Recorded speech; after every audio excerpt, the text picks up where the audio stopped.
thought that was a good exchange between them. A good scene. There's a lot of scenes that just stand out in this movie, Mm-hmm. and it almost makes the rest of it worse because it's almost True. like this is really good, but then what happened And over then here? others just kind of fall flat. Yeah.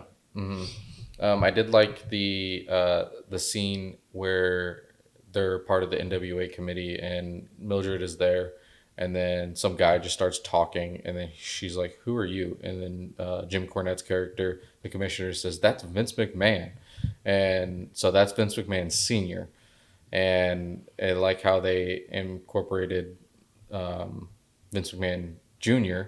and how what I thought was funny about that specifically is how Vince McMahon Sr. Says his son asks why promoters are writing themselves into storylines. I found that very funny because that's exactly what Vince McMahon did in the 90s is wrote himself into the storyline multiple times.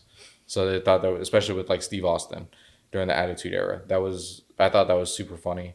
Um, Wingo's promo when after they kind of split and they created their own thing, and then it's Mildred and Babs fighting for the title, and then the two others come in and kind of ruin everything, and then she picks her up and she turns face, and that promo was so powerful, and because it kind of spanned several different aspects of not just pro wrestling and like women in pro wrestling, but also her, and it was done really well, and it was probably one of the most impactful parts of the movie.